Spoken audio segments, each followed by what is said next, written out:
Hello students, today our topic is Python programming. In this lecture we are going to discuss some basic concepts related to Python programming, and this is our last lecture. We already discussed some programs related to Python programming, but students, as you know that for session 2021-22 Python is also a part of your theory exam, so we will discuss some theoretical questions related to Python programming in this lecture. So let's start.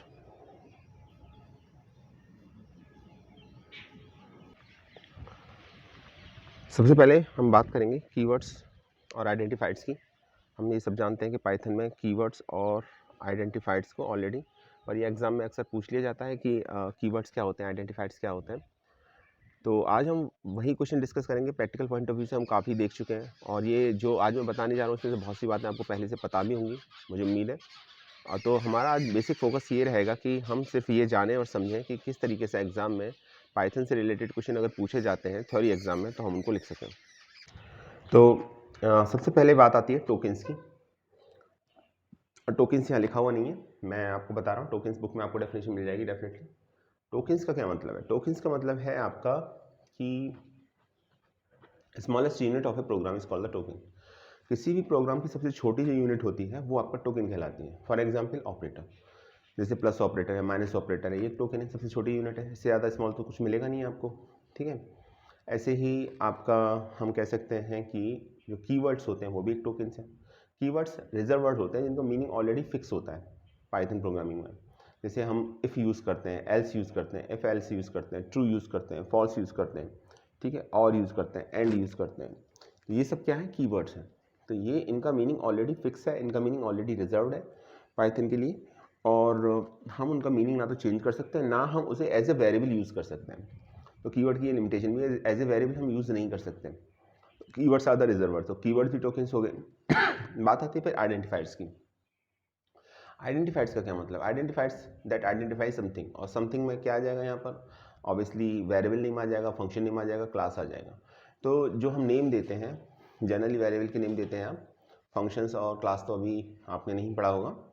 तो जो name हम अपनी तरफ से देते हैं Python programming में, जैसे आपने सिंपल इंटरेस्ट का प्रोग्राम बना रहे हैं सपोज, तो आप लिखोगे S is equal to P into R into T upon 100। तो यहाँ पर पी, आर और टी जो आपने लिया ये एक वेरिएबल है, तो these are also called as identifier. इसको हम आइडेंटिफायर बोलेंगे क्योंकि हमने इसको नेम दिया है आइडेंटिफाई करने के लिए कि ये प्रिंसिपल अमाउंट को आइडेंटिफाई कर रहा है। पी, आर आपका रेट को आइडेंटिफाई कर रहा है, और टी आपका टाइम को आइडेंटिफाई कर रहा है। तो ये बात भी हमको ध्यान रखनी है, समझना है इसको अच्छी तरीके से। तो ये सब आइडेंटिफायर्स हो गए, कीवर्ड्स हो गए, ऑपरेटर्स हो गए, these all are called as the token. इन सबको हम क्या बोलते हैं? टोकन बोलते हैं। ये सब टोकन के ही पार्ट है। तो एग्जाम में अगर लिखने को आता है कि टोकन क्या होता है, तो आपको लिखना है smallest part of unit is called the token. किसी भी प्रोग्राम का सबसे छोटा पार्ट होता है वो टोकन कहलाता है। अब हम इनमें इनके टोकन्स के जो भी टाइप्स हैं, या हम कह सकते हैं कि टोकन्स कैटेगरी में जो भी बिलोंग करते हैं उसको एक एक करके स्टडी करेंगे। पहले आता है कीवर्ड। तो keywords are the reserve words. Keywords का मीनिंग ऑलरेडी रिजर्व रहता है पाइथन के अंदर। We are not able to change the meaning of that reserve words. हम चेंज नहीं कर सकते, neither we can use them as a variable name और आइडेंटिफायर, और ना ही हमको उसको वेरिएबल नेम और आइडेंटिफायर की तरह यूज़ कर सकते हैं। कभी आपने अगर ऐसा करने की कोशिश की, जैसे फॉर एग्जाम्पल किसी वेरिएबल का नेम आपने इफ़ ले लिया, तो एरर शो करेगा वो आपका। तो आप कोई भी कीवर्ड हो, जैसे इफ़ है, एल्स है, ठीक है, या फिर एंड है, और है, ये फॉर है, वाइल है, डू है, ये आप यूज़ नहीं कर सकते as a variable name, use नहीं कर सकते। कुछ रेस्ट्रिक्शंस रहती हैं इस पर, जितने भी कीवर्ड्स होते हैं, और आप उसको यूज़ नहीं कर सकते। तो कीवर्ड्स रिजर्व वर्ड्स होते हैं पाइथन के लिए, उनका मीनिंग ऑलरेडी फिक्स होता है और आप उसे चेंज नहीं कर सकते। पर हमको पता होना चाहिए वो रिजर्व वर्ड कौन कौन से हैं। कुछ को हमने यूज़ भी किया, हम प्रोग्रामिंग ऑलरेडी सब पढ़ चुके हैं।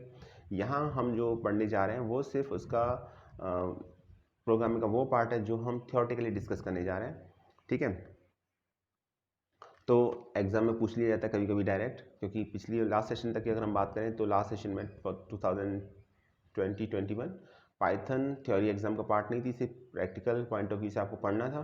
तो प्रोग्राम करने थे, बताया जाता है, हालांकि बिना थ्योरी के, without theory you are not able to write a single program, वो एक अलग बात है। बट जब थ्योरेटिकल एग्जाम में, थ्योरी के एग्जाम में पूछा जाएगा, जब थ्योरेटिकल डिस्कशन होगा, तो फिर आपको वहाँ याद रखना है, ध्यान ये देना है वहाँ आपको कि किस तरीके से डेफिनेशन को प्रॉपर वे में लिखें, सिंटैक्स को इस तरीके से लिखें, क्या पूछा गया है, एग्जैक्ट वही हम आंसर दें। कभी कभी ऐसा होता है कि हमको पता होता है लेकिन प्रैक्टिकल पॉइंट ऑफ व्यू से, लेकिन थ्योरी में हम उनको उस तरह से डिटेल में एक्सप्लेन नहीं कर पाते। तो यहाँ पर चूंकि ये थ्योरी एग्जाम का भी पार्ट है, तो आपको उसको ये समझना है, ध्यान देना है कि किस तरीके से आपको एग्जाम में लिखना है, क्योंकि लिखने के ही मार्क्स मिलते हैं। तो कीवर्ड्स आता है, तो कीवर्ड्स आते ही कीवर्ड्स ऐसे वर्ड्स जो रिजर्व्ड हैं, मेन वर्ड्स हैं, ठीक है, कीवर्ड्स हैं इसके। और जो कीवर्ड्स का मतलब होता है reserve words, that meanings are already defined to the Python programming language, जिसका मीनिंग ऑलरेडी डिफाइन है पाइथन प्रोग्रामिंग लैंग्वेज के लिए। ऐसा नहीं है कि सिर्फ पाइथन प्रोग्रामिंग लैंग्वेज में कीवर्ड्स होते हैं, सभी प्रोग्रामिंग लैंग्वेज में कीवर्ड्स होते हैं, चाहे वो सी हो, C++ हो, जावा हो, लेकिन सबके अपने अलग अलग होते हैं। कुछ प्रोग्रामिंग लैंग्वेज में सेम भी होते हैं कुछ कीवर्ड्स, ठीक है। तो यहाँ पर हम पाइथन प्रोग्रामिंग लैंग्वेज की बात कर रहे हैं, और उसके कॉन्टेक्स्ट में अगर हम बात करें तो कीवर्ड्स वो रिजर्व वर्ड्स होते हैं जिनका मीनिंग ऑलरेडी पाइथन को डिक्लेयर किया जा चुका है कि ये इसका मीनिंग है, चाहे वो वेरिएबल का नेम। अच्छा, ये हम नेम जब देते हैं, कीवर्ड्स जो हम यूज़ करते हैं, इसको ये याद रखिएगा, कभी भी हम as a variable name use नहीं करेंगे अपने प्रोग्राम में, कभी भी, नेवर, ठीक है। ये एक बहुत इंपॉर्टेंट बात है। सेकेंड इंपॉर्टेंट थिंग ये है कि in Python keywords are case sensitive. Actually the whole programming language is case sensitive, पूरी प्रोग्रामिंग लैंग्वेज केस सेंसिटिव है। इट मीन्स कि अगर आप स्मॉल में लिखें, कैपिटल में लिखें एक ही वर्ड को, तो that makes a different sense. तो दोनों का अलग अलग मतलब निकलेगा, सेम नहीं है। फॉर एग्जांपल, आपके लिए अगर आप इफ़ लिखते हैं, इफ़ एक कीवर्ड है, हम अच्छी तरीके से जानते हैं, ठीक।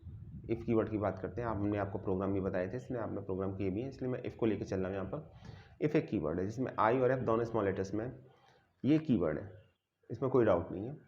हम इसको वेरिएबल नेम नहीं यूज़ कर सकते, इसमें भी कोई डाउट नहीं है। लेकिन अगर हम इफ़ का आई कैपिटल बना दें और फिर उसे एक वेरिएबल नेम डिक्लेयर कर दें, तो कोई एरर नहीं आएगी, क्योंकि Python programming language case sensitive है और कीवर्ड्स भी केस सेंसिटिव हैं। जब दोनों ही आई और एफ दोनों स्मॉल में होंगे, तब वो एक कीवर्ड माना जाएगा। दोनों में से कोई एक भी कैपिटल लेटर में हुआ, that is considered as a different word, तो वो एक अलग वर्ड हो जाएगा, उसका फिर वो एक कीवर्ड नहीं रहेगा, ठीक है।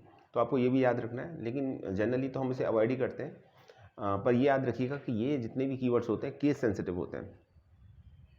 अभी कीवर्ड्स होते कितने, हमको कैसे पता चलेगा कितने कीवर्ड्स हैं? देखिए, जनरली हम प्रोग्रामिंग लैंग्वेज में जो यूज़ करते हैं वो हमको पता है, और आपने पढ़े भी हैं, तो उनको तो आपको मालूम है ही। लेकिन अगर हम पाइथन 3.7 की बात करें, तो वहाँ पर टोटल ओवरऑल निकल के आएंगे आपके 33 कीवर्ड्स। कोशिश कीजिए याद करने की, बहुत से कीवर्ड्स आपको पहले से पता होंगे, कुछ कीवर्ड्स आपको पता नहीं होंगे क्योंकि आपने अभी तक उनको यूज़ नहीं किया है। जब आप आगे की क्लासेस में देखोगे इसको, ठीक है, 10th में, और अगर 11th-12th में भी आपने कंप्यूटर पढ़ा, तो वहाँ उनका यूज़ भी आपको पता चल जाएगा। लेकिन फ़िलहाल के लिए आप सिर्फ उनको समझ लीजिए, याद कर लीजिए कि हाँ, ये कीवर्ड्स हैं, ये कहीं ना कहीं किसी न किसी तरीके से समहाउ प्रोग्रामिंग लैंग्वेज में यूज़ किए जाते हैं। पर्पस क्या होगा वो हम आगे जितनी प्रोग्रामिंग लैंग्वेज पढ़ेंगे हमको समझ में आ जाएगा। लेकिन हाँ, उनका एक रिजर्व वर्ड्स है, उनका मीनिंग ऑलरेडी डिफाइंड है, उनका एक पर्टिकुलर टास्क है जो वो परफॉर्म करते हैं, या जिस पर्पज़ के लिए उनको यूज़ किया जाता है, ये हमको बिल्कुल क्लियर होना चाहिए। ऐसे एक कीवर्ड है ट्रू और फॉल्स और नन, ये तो हम यूज़ कर चुके हैं, ठीक है, ट्रू, फॉल्स और नन। तो ये यहाँ पर मैटर करता है कि ये लोअर केस लेटर में है या अपर केस लेटर में। अभी जितने भी कीवर्ड्स हैं पाइथन 3.7 में, उसमें हम ये देखेंगे कि मोस्टली आपके लोअर केस लेटर्स में, लेकिन 3 आपके आउट ऑफ 33 कीवर्ड्स ऐसे हैं जो लोअर केस लेटर में नहीं है। ये है ट्रू, फॉल्स और नन। ट्रू में टी कैपिटल बनेगा, फॉल्स में एफ कैपिटल आएगा और नन में एन कैपिटल आएगा, ठीक है। फर्स्ट लेटर जो होगा वो कैपिटल लेटर होगा। Except these 3 keywords, all keywords are written in lower case letters। तो इनको छोड़ के बाकी सभी जितने भी आपके कीवर्ड्स हैं वो लोअर केस लेटर में लिखे जाते हैं, कोई अपर केस लेटर में नहीं लिखा जाता, सबके सब लोअर केस लेटर में लिखे जाते हैं। तो ये हमको पता होना चाहिए। तो कितने कीवर्ड्स हैं टोटल? 33 कीवर्ड्स हैं।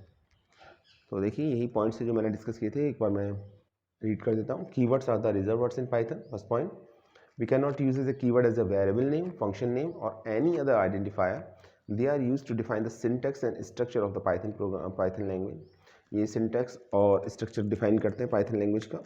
In Python keywords are the case sensitive. Python में keywords case sensitive होते हैं। And there are 33 keywords in the Python 3.7. These numbers can vary slightly over the course of the time. These numbers can vary slightly over the course of time। तो ये मतलब version बढ़ेगा या कुछ और update होगी प्रोग्रामिंग लैंग्वेज में, तो हो सकता है कि एक दो कीवर्ड और आपको देखने को मिल जाए उसमें, अदरवाइज ये फिक्स ही रहते हैं। All the keywords except true, false and none are in lower case and they must be written as they are. तो ट्रू, फॉल्स और नन, ये 3 कीवर्ड्स ऐसे हैं, याद रखिएगा, जो जिसमें फर्स्ट लेटर आपका कैपिटल लेटर होता है, अदरवाइज बाकी सभी कीवर्ड्स में, all 30 keywords you can easily see that all are in lower case letter, सभी लोअर केस लेटर में है और ये केस सेंसिटिव होते हैं, याद रखिएगा, ठीक है।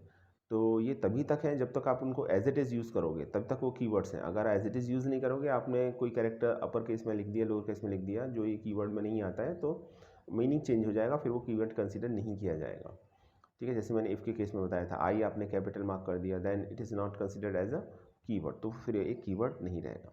Now I think the definition of the keyword is quite clear to all of you, अभी आपको समझ में आ चुका होगा। नाउ वी कैन सी, अभी हम और देखते हैं इसमें पॉइंट्स इसके। दीज आर द कीवर्ड्स, अब ये कीवर्ड्स हैं, देख लीजिए आप। अब इसमें ये भी आप देखेंगे कि ट्रू, फॉल्स और नन में ये टी, एफ और एन कैपिटल आ रहा, and all other keywords all are in lower case letters. जैसे फॉल्स है, ठीक है, ये कीवर्ड है, और नन है, ब्रेक है, एक्सेप्ट है, इन है, रेज है, ट्रू है, क्लास है, is, continue, for, try, as, D E F, from, बहुत से आपने यूज़ नहीं किए होंगे, जिससे आपको थोड़ा सा ये लगेगा कि ये तो हमने यूज़ नहीं किया। जब आगे पढ़ेंगे तो इनका प्रोग्रामिंग लैंग्वेज, इनका यूज़ भी देखेंगे, पर ये सभी कीवर्ड्स हैं। विद, नॉट, ग्लोबल, ठीक है। तो these all are the keywords, तो इसको याद कर लीजिएगा, तो आपको पता होना चाहिए कौन कौन से कीवर्ड्स होते हैं। 33 कीवर्ड्स सभी याद कर लीजिएगा, all these are the keywords, तो ये सभी कीवर्ड्स हैं। एग्जाम में पूछा जाता है कीवर्ड्स क्या होते हैं, तो आपको डेफिनेशन लिखनी है, उसके रूल्स लिख देने हैं, और जितने ही आपको कीवर्ड्स याद हैं वो सभी मेंशन कर देना है।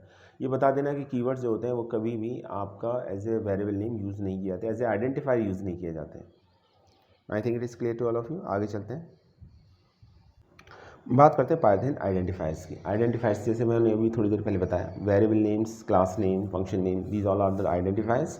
क्लास और फंक्शन आपने नहीं पढ़ा है, सिर्फ वेरिएबल पढ़े हैं आपने। तो इन शॉर्ट में अगर आपको समझाऊँ तो मैं ये कह सकता हूँ कि जो नेम हम अपनी तरफ से देते हैं प्रोग्रामिंग लैंग्वेज में आइडेंटिफाई करने के लिए, these are called the identifiers, ठीक है।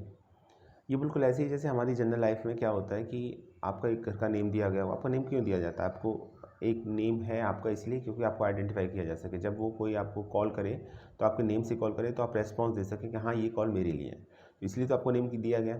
और इसी तरीके से आपके पास जो भी कुछ सामान है, जो भी कुछ है, उसका भी एक पर्टिकुलर नेम है। अलग अलग लैंग्वेज में उसका अलग अलग नेम होता है, तो सेम प्रोग्रामिंग लैंग्वेज के अंदर होता है, ठीक है। तो यहाँ पर भी आइडेंटिफायर्स का मतलब है कि जिसके थ्रू हम आइडेंटिफाई कर सकें, रिकग्नाइज कर सकें। तो हम आमतौर से जनरली हम क्या काम करते हैं कि जैसे हम प्रोग्रामिंग लैंग्वेज यूज़ कर रहे हैं, तो जो वेरिएबल्स नेम होते हैं, वेरिएबल्स तो आपने सभी पढ़े हैं, और मैथमेटिक्स में भी आप वेरिएबल पढ़ते होंगे, तो वहाँ हम नेम अपनी तरफ से देते हैं। एक्स दे दिया, वाई दे दिया, जेड दे दिया। जैसे आप मैथमेटिक्स में फॉर्मूला अप्लाई करते हो, let us take X is equal to 10, Y is equal to 20, तो एक्स और वाई क्या हो जाएंगे उस केस में? एक्स और वाई उस केस में वेरिएबल हो जाएंगे। और वेरिएबल क्यों हो जाएंगे? वेरिएबल इसलिए हो जाएंगे क्योंकि इनकी वैल्यू कुछ भी हो सकती है, वेरी करती है, इसकी फिक्स नहीं है। एक्स हमेशा 10 नहीं रहेगा। आपने अगली प्रॉब्लम में एक्स की वैल्यू 20 दे दी, नाउ एक्स की वैल्यू 20 कंसिडर होगी। तो ये वेरिएबल वेरी करती है, इसलिए इसको वेरिएबल्स बोलते हैं। और वेरिएबल्स को ही हम एक तरीके से अगर हम कहें शॉर्ट में, अगर मैं आपको समझाऊँ 9th क्लास के लेवल पर जाके, तो इसी को हम आइडेंटिफायर्स बोलेंगे। क्लास और क्लास और फंक्शंस के नेम भी दिए जाते हैं, ये भी आपके वेरिएबल्स ही होते हैं, ये हम आगे पढ़ेंगे आके। तो जो नेम हम अपनी तरफ से देते हैं, these are called the identifiers, because they identify something, वो आइडेंटिफाई करते हैं, इसलिए आइडेंटिफायर्स बोला जाता है। तो यहाँ पर क्वेश्चन ये है कि आइडेंटिफायर्स, तो आपको याद रखना है, एक लाइन याद रख लीजिएगा कि an identifies a name given to entities like classes, function and variable etcetera. जो किसी एंटिटी को जैसे वेरिएबल, क्लास या फंक्शन को दिए जाते हैं, these are called as the identifiers, ठीक है। कांस्टेंट और समझ लीजिए, आपको कांस्टेंट जिसकी वैल्यू फिक्स होती है वो कांस्टेंट होता है। तो कांस्टेंट की आपको पता ही होगा, जैसे 10, 20, 30, all these are the numbers and these are considered as a constant. तो ये कांस्टेंट है, ये न्यूमेरिक कांस्टेंट है। आपको अगर देखा जाएगा तो 10.5 ये भी एक कांस्टेंट है, न्यूमेरिक कांस्टेंट है। देन अगर कोई नेम है जैसे APS Varanasi, it is also considered as a constant, तो स्ट्रिंग कांस्टेंट है ये। तो कांस्टेंट जिसकी वैल्यू चेंज नहीं होती, these are called as the constant throughout the program. और जिसकी वैल्यू चेंज होती है वो आपका वेरिएबल है, ठीक है, तो वो वेरिएबल है। तो वेरिएबल और कांस्टेंट में डिफरेंस सिर्फ इतना है कि जो चेंज कर सकते हैं हम, चेंज होती है वैल्यू, वो आपका वेरिएबल कहलाते हैं, और जो चेंज नहीं होती वो कांस्टेंट कहलाते हैं। और इन शॉर्ट मैं बता आपको ये रहा हूँ कि आइडेंटिफायर्स की 3 कैटेगरी है, क्लास और फंक्शन और वेरिएबल। ये जो नेम होते हैं क्लास, फंक्शन, वेरिएबल के, हम अपने प्रोग्राम में इनको आइडेंटिफाई करने के लिए नेम देते हैं, ठीक है। So these are called as the name given to these, name given to class, variables and class, variables and functions are called as the identifiers. तो उनको आइडेंटिफायर कहते हैं। अब यहाँ पर एक बड़ा इंपॉर्टेंट क्वेश्चन बनता है, ये लाइन मैंने इतना डिस्कस किया है आपको, तो आपको सिर्फ एग्जाम में इतना लिख के आना है कि an identify is a name given to entities like class, function and variable etcetera, ठीक है। That is more than sufficient, इतना ठीक है। लेकिन बात यहाँ ख़त्म नहीं होती, यहाँ से कुछ और पॉइंट्स आपको समझने पड़ेंगे। ये तो हमें पता चल गया कि हम नेम देते हैं, उनको हम आइडेंटिफाइज बोलते हैं, बिकॉज दे आइडेंटिफाई समथिंग, को आइडेंटिफाई करते हैं, प्रॉब्लम को रिकग्नाइज करने में हेल्प करते हैं हमारी। लेकिन रूल्स क्या हैं उसके? हम कुछ भी नेम दे सकते हैं क्या? हम XYZ दे सकते हैं, 1 2 3 दे सकते हैं, हम 1X दे सकते हैं, या X1 दे सकते हैं, या X के साथ डॉलर का साइन ले सकते हैं, अंडरस्कोर का साइन ले सकते हैं, परसेंटेज का साइन ले सकते हैं, कुछ भी ले सकते हैं। मतलब स्पेशल कैरेक्टर भी यूज़ कर सकते हैं, नंबर्स भी यूज़ कर सकते हैं, लेटर्स भी यूज़ कर सकते हैं, और क्या कॉम्बिनेशन कुछ भी हो सकता है, ऐसा नहीं है। इसके कुछ रूल्स हैं और वो रूल्स हमें हमेशा याद रखने होंगे। और ये क्वेश्चन एग्जाम में डेफिनेटली पूछा जाएगा आपसे, एग्जाम में पूछा जाता है हमेशा, बोर्ड एग्जाम में भी पूछा जाता है ये। ऐसा नहीं है सिर्फ 9th क्लास की बात हो, या 10th में, और आप 11th 12th में अगर देखेंगे तो वहाँ भी ये वेरिएबल से रिलेटेड, आइडेंटिफायर के रूल से रिलेटेड क्वेश्चन पूछा गया है ज़्यादा अक्सर। तो क्या रूल्स हैं? रूल्स पढ़ लीजिए, रूल्स समझ लीजिए। रूल्स लिखने को भी आ सकते हैं, और मोस्टली होता क्या है कि आपको कुछ आइडेंटिफायर्स दे रखे होंगे और आपसे कहा जाएगा इनमें बताइए कौन सा नेम आइडेंटिफायर के लिए करेक्ट है और कौन सा इनकरेक्ट है। तो आपको रूल्स मालूम है तो आप करेक्ट इनकरेक्ट लिख दोगे। तो इससे क्या होगा? इससे होगा ये कि जनरली हम क्या करते हैं कि अगर थ्योरी में क्वेश्चन पूछा जाता है तो हमने एक पॉइंट मिस भी कर दी तो हम ये एक्सपेक्ट करके चलते हैं कि मार्क्स मिल जाएगा हमको। लेकिन जब आपसे पर्टिकुलर एक क्वेश्चन ही पूछ लिया जाएगा और आपको वो रूल पता नहीं है और वो रूल्स फॉलो हो रहा है उसके अंदर, तो फिर उस केस में आपके मार्क्स डेफिनेटली डिडक्ट होंगे। तो रूल्स पता होना बहुत ज़रूरी है, और ये एक्सेप्ट करके चलिए, एक्सपेक्ट करके चलिए आप यहाँ पर कि एग्ज़ाम में एक ऐसा क्वेश्चन आएगा जिसमें डिफरेंट आइडेंटिफायर्स दे रखे होंगे और आपको सही आइडेंटिफायर को सेलेक्ट करना होगा। उसके लिए रूल्स पता होना बहुत ज़रूरी है, उसमें कुछ रटने वाली बात नहीं है। पता है आप कर लेंगे, नहीं पता आप नहीं कर पाएंगे। तो पहले रूल समझ लीजिए, फिर मैं क्वेश्चन भी करवाता हूँ इसका। फर्स्ट रूल ये कहता है identifiers can be a combination of letters in lower case A to Z and upper case A to Z और डिजिट 0 to 9 और एन अंडरस्कोर नेम्स। ओके, जो भी आइडेंटिफायर होगा उसमें हम क्या क्या ले सकते हैं? आप स्मॉल लेटर्स में ले सकते हैं, लोअर केस लेटर में ले सकते हैं, ए से लेके जेड तक कुछ भी, कोई भी कॉम्बिनेशन। अपर केस लेटर भी ले सकते हैं, कैपिटल ए से कैपिटल जेड तक, उसमें भी कोई प्रॉब्लम नहीं। डिजिट ले सकते हैं 0 to 9, बाकी सभी डिजिट तो 0 और 9 की कॉम्बिनेशन ही बनती है, ठीक है। तो कोई भी एक डिजिट का कॉम्बिनेशन ले सकते हैं 0 से 9 तक। और इसके साथ एक सिर्फ आप एक स्पेशल कैरेक्टर ले सकते हैं, और वो कौन सा है? अंडरस्कोर। अंडरस्कोर ले सकते हैं, सिर्फ अंडरस्कोर ले सकते हैं और कुछ नहीं ले सकते। तो यहाँ प्रॉब्लम है थोड़ी सी। जब आप अंडरस्कोर के अलावा आपको और कुछ नहीं लेना है, ना आपको डैश लेना है, ना परसेंटेज का साइन लेना है, ना डॉलर का, ना M% का, कोई स्पेशल कैरेक्टर कंसीडर नहीं होगा, ओनली अंडरस्कोर, सिर्फ अंडरस्कोर ले सकते हैं। अगर, और ये भी देखिए, ये भी ऐसे ज़रूरी नहीं कि आपको लेना है, ये रूल नहीं है कि ये आपको लेना ही लेना है, आप ले सकते हैं। ये दोनों बातों में डिफरेंस है। आप lower case letter, upper case letter, 0 to 9 और अंडरस्कोर सिंबल से के कॉम्बिनेशन से रिलेटेड कोई भी वर्ड बना सकते हैं। इनमें से आप सिर्फ एक लोअर केस लेटर है, that is also sufficient, upper case letter है, दैट इज़ ऑल्सो सफिशिएंट, ठीक है। तो वो भी ठीक है। या सिर्फ लोअर केस लेटर और नंबर का कॉम्बिनेशन लें, अंडरस्कोर ना लें, या लोअर केस लेटर और अंडरस्कोर और अपर केस लेटर लेंगे तो वो भी पॉसिबल है। तो ये सभी ये बताया गया है कि आप जब एक आइडेंटिफायर का नेम लें तो उसमें आप lower case letter, upper case letter, numbers और अंडरस्कोर को ले सकते हैं।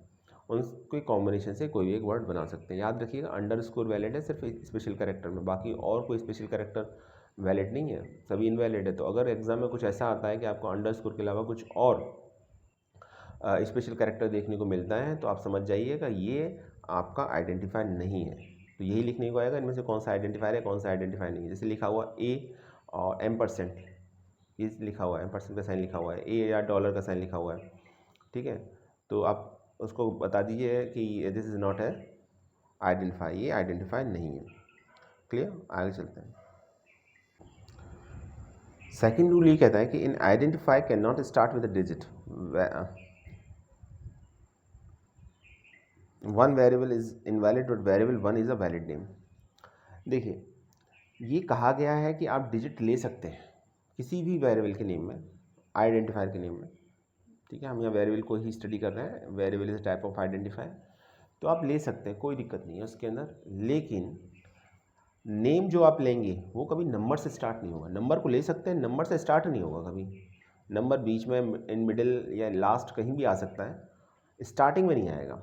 जैसे मान लीजिए मैंने लिखा एक वेरिएबल ए 1, वैलिड है, 1 ए वैलिड नहीं है क्योंकि 1 स्टार्टिंग में आ गया, तो नंबर हम लेंगे लेकिन नंबर कहीं भी आपका स्टार्ट पोजीशन पर नहीं होगा, मतलब नंबर से वेरिएबल का नेम स्टार्ट नहीं होना चाहिए, आइडेंटिफाई स्टार्ट नहीं होना चाहिए। अगर नंबर से स्टार्ट हो रहा है that is also considered as a wrong identifier, तो वो फिर आइडेंटिफाई नहीं माना जाएगा। नंबर लीजिए लेकिन नंबर को आप मिडिल में, लास्ट में कहीं भी ले सकते हैं, पर स्टार्ट में नहीं ले, स्टार्टिंग पॉइंट पर नहीं ले सकते। स्टार्टिंग पॉइंट आपका एक वेरिएबल में हमेशा एक अल्फ़ाबेट होना चाहिए या अंडरस्कोर होना चाहिए, नंबर नहीं होना चाहिए, ये याद रखिएगा। नंबर है तो एरर है। तो एक क्वेश्चन ऐसे भी आ सकता है कि इनमें से कौन सा आइडेंटिफाई नहीं है, तो हो सकता है उसमें से कुछ ऐसा दे रखा हो 1 2 3 ए, आप कहेंगे नहीं ये तो आइडेंटिफाई नहीं है। क्यों आइडेंटिफाई नहीं है? क्योंकि रूल नंबर 2 का वायलेशन हो रहा है यहाँ पर, जो कहता है कि name could not be start with an, ठीक है। तो यहाँ पर एक एग्जाम्पल दे रखा है, और एग्जाम्पल क्या दे रखा है भाई आपको? एग्जाम्पल दे रखा है one variable is invalid but variable one is a valid name. अब वेरिएबल का नाम ही चलिए मैंने वेरिएबल ले लिया, तो उसमें क्या होगा कि वन वेरिएबल तो इनवैलिड होगा पर वेरिएबल वन जो होगा वो वैलिड होगा। वो नाम ठीक है, उसमें कोई दिक्कत नहीं है क्योंकि वन बाद में आ रहा है, यूज़ हो रहा है, यूज़ कीजिए, कोई प्रॉब्लम नहीं, पर यूज़ आप जब करेंगे तो स्टार्टिंग में यूज़ नहीं करेंगे आप, बिल्कुल मतलब डिजिट से स्टार्ट नहीं होना चाहिए आपका वेरिएबल नेम आइडेंटिफायर। तो सेकंड रूल ये है। तो इस रूल के ऊपर भी हो सकता है एक दो आइडेंटिफायर दे रखे हो और आपको ये पता करना हो कि ये वैलिड है कि इनवैलिड है। तो ये देख लीजिएगा कि अगर नंबर से स्टार्ट हो रहा है कोई वेरिएबल नेम तो फिर वो इनवैलिड है। Is that clear? आगे चलें। Third, keywords can not be used as a identifier. Third बहुत इंपॉर्टेंट बात है, ये जब मैंने कीवर्ड बताया था तो मैंने आपको ऑलरेडी बता दिया था ये, ठीक है, ये पॉइंट। तो ये भी ध्यान रखिएगा कि कीवर्ड आपके आइडेंटिफायर्स की तरह से यूज़ नहीं किए जा सकते।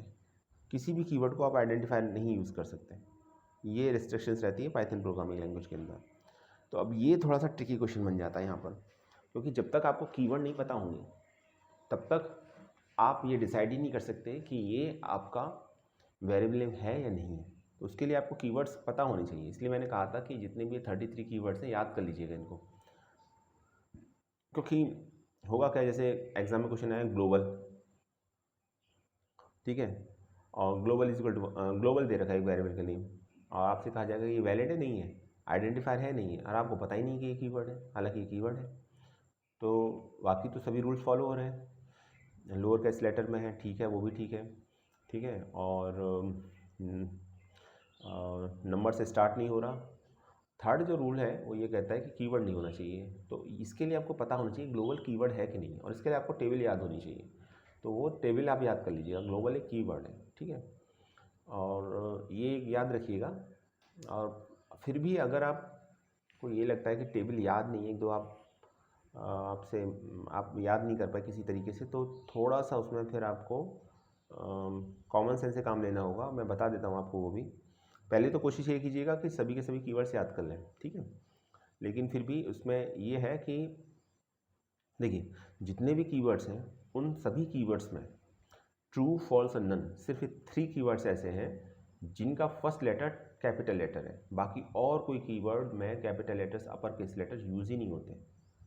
तो अगर किसी में भी कीवर्ड में कोई ऐसा वर्ड आपके सामने आता है जिसको वेरिएबल की तरह, आइडेंटिफायर की तरह यूज़ किया गया है, जो आपका अपर केस लेटर में, कोई भी एक लेटर्स का अपर केस लेटर में, ठीक है, और वो आपके ट्रू, फॉल्स और नन नहीं है, तो समझ जाइएगा कि ये तो डेफिनेटली एक हम कह सकते हैं कि कीवर्ड नहीं है।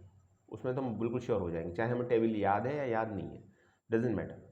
दूसरी बात होती है इंग्लिश लैंग्वेज के काफ़ी वर्ड्स जो कॉमन वर्ड्स हैं वो यहाँ पर यूज़ किए जाते हैं एज अ कीवर्ड्स, जैसे इफ़ हो गया, एल्स हो गया, और हो गया, एंड हो गया, ग्लोबल हो गया, ठीक है। तो ये वाइल हो गया, डू हो गया, फॉर हो गया, डू नहीं है, वाइल और फॉर हो गया। तो जब कभी ऐसा वर्ड लगे तो आप समझ जाइएगा कि हाँ ये, और लोअर केस लेटर में लिखा हुआ है तो एक एक्सपेक्टेशन ही बढ़ जाती है ऑलरेडी कि ये एक कीवर्ड हो सकता है, ठीक है। वहाँ फिर आपको ढंग से सोचना पड़ेगा क्या हमने इस कीवर्ड को कहीं पढ़ा है, यूज़ किया है या देखा है बुक में। तो उसके लिए थोड़ा टेबल जब याद होगी तो आपको तो कोई डाउट ही नहीं होगा, लेकिन अगर टेबल याद नहीं है तो थोड़ा सा आपको उसमें आंसर सोच समझ के देना है, ठीक है, जो कीवर्ड हो सकता है। और Python case sensitive programming language है, हम सब जानते हैं, तो ये पॉइंट्स भी क्लियर हो गए। तो इसके ऊपर न्यूमेरिकल देखने को मिलेगा, आपको एक क्वेश्चन देखने को मिलेगा एग्जाम में डेफिनेटली, तो आप उसकी प्रिपरेशन कर लीजिएगा अच्छी तरीके से। आगे चलते हैं, अब बात करते हैं ऑपरेटर्स की, ठीक है। ऑपरेटर्स मैं आपको ऑलरेडी पढ़ा चुका हूँ, ऑपरेटर्स में पढ़ाने के लिए ऐसा कुछ नहीं मेरे पास, पर आज मैं एक बार थोड़ा सा रिवाइज करा दे रहा हूँ।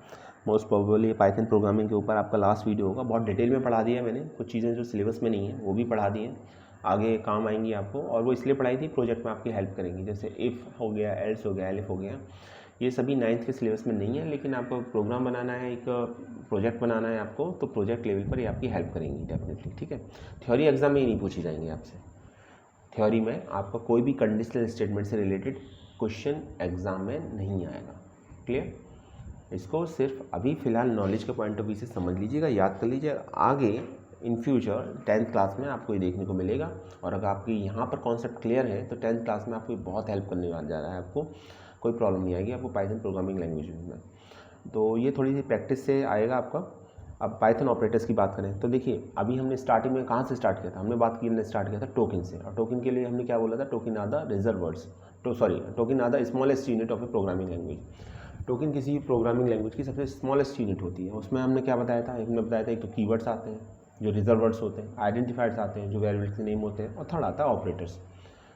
तो ऑपरेटर्स में आपके अर्थमेटिक ऑपरेटर्स आते हैं, कंपैरिजन ऑपरेटर्स आते हैं, ऑपरेटर्स को भी पढ़ चुके हैं, क्योंकि ये सबसे छोटी यूनिट होती है, स्मॉलेस्ट यूनिट होती है किसी भी प्रोग्रामिंग लैंग्वेज से, इससे ज़्यादा कोई स्मॉलेस्ट पार्ट होता नहीं है। जैसे हम पढ़ते हैं ना साइंस में कि एलिमेंट को मॉलिक्यूल्स में डिवाइड किया जाता है, नैन मॉलिक्यूल्स को एटम्स में, तो समझ लीजिए एटम्स को स्मॉलेस्ट यूनिट है। उसी तरीके से यहाँ पर पाइथन प्रोग्रामिंग लैंग्वेज में टोकन जो होती है वो स्मॉलेस्ट यूनिट होती है, इससे ज़्यादा आप डिवाइड नहीं कर सकते, ठीक है। तो अर्थमेटिक ऑपरेटर्स की बात करते हैं, कौन कौन से अर्थमेटिक ऑपरेटर्स होते हैं। एक होता है addition, subtraction, multiplication, division, float division, exponent, modulo division. पता है आपको ये सभी, देखते हैं चलिए कितना आपको पता है। प्लस माइनस का ऑलरेडी दे रखा है, एडिशन सब्ट्रैक्शन के लिए यूज़ किए जाते हैं, आई थिंक बताने की ज़रूरत भी नहीं है, हम इतने प्रोग्राम कर चुके हैं इस पर। और साथ साथ थ्योरी एग्जाम के लिए पॉइंट ऑफ व्यू से इंपॉर्टेंट है। मैथ में भी हम इसको ऐसे ही यूज़ करते हैं, प्लस और माइनस को, तो इसमें कुछ मैथ में और पाइथन में कुछ अलग नहीं है, दोनों एज इट इज़ यूज़ किए जाते हैं, ठीक है। इसके बाद मल्टीप्लाई और डिवाइड। मल्टीप्लाई के लिए एस्टेरिस्क साइन यूज़ होता है, याद रखिएगा। डिवाइड के लिए स्लैश यूज़ होता है, और आंसर हमेशा एक डेसिमल में आएगा आपका। फॉर एग्जाम्पल अगर आप 4 को भी 2 से डिवाइड करेंगे ना तो आंसर कितना आएगा बताइए, आप कहेंगे सर 2 आएगा। पाइथन में आंसर 2 नहीं आएगा, आंसर 2.0 आएगा। इस बात को समझ लीजिए, याद कर लीजिए, और ऐसा हो सकता है एक आउटपुट बेस्ड क्वेश्चन देखने को मिले, मैंने कल प्रैक्टिस भी करवाई थी आपको, ठीक है। तो आंसर हमेशा फ्लोट डेटा टाइप की फॉर्म में आता है जब कभी भी स्लैश का यूज़ करते हैं तो, और डबल स्लैश का यूज़ करेंगे तो उसको क्या बोलते हैं, क्या बोलते हैं उसको, फ्लोट डिवीज़न। वो भी एक अर्थमेटिक ऑपरेटर है, वो भी आपका डिवाइड ही करता है, लेकिन आंसर हमेशा इंटीजर फॉर्म में ही आएगा। जैसे फॉर एग्जांपल मैं 4 को 2 से डिवाइड करूँ तो आंसर 2 आएगा फ्लोट डिवीज़न केस में, अगर डबल स्लैश होगा तो। और अगर मैं 5 फ्लोट डिवीज़न 2 करूँगा तो आंसर 2.5 नहीं आएगा, आंसर 2 आएगा, क्योंकि फ्लोट डिवीज़न हमेशा इंटीजर वैल्यू रिटर्न करता है। नेक्स्ट आता है आपका मॉडुलो डिवीज़न। मॉडुलो डिवीज़न में क्या होता है, modulo division basically remainder show करता है। जैसे 5 को 2 से 5 मॉडुलो डिवीज़न 2, ये परसेंटेज का साइन अगर हम यूज़ करें 5 और 2 के बीच में, तो आंसर कितना आएगा? 5 को 2 से डिवाइड करेंगे, रिमाइंडर कितना आएगा? 1 आएगा। क्लियर? तो ये था फ्लो डिवीज़न। तो आज इतना ही। अभी मुझे लगता है कि क्लास शायद और होगी इसके ऊपर, that will consider as last lecture related to Python programming language, और थ्योरी प्रैक्टिकल पार्ट दोनों का कंप्लीट हो जाएगा आपका। ठीक है, तो नेक्स्ट क्लास में मिलते हैं। हम कंपैरिजन ऑपरेटर और बिटवाइज ऑपरेटर को डिस्कस करेंगे और लॉजिकल ऑपरेटर को डिस्कस करेंगे। Thanks for watching this video.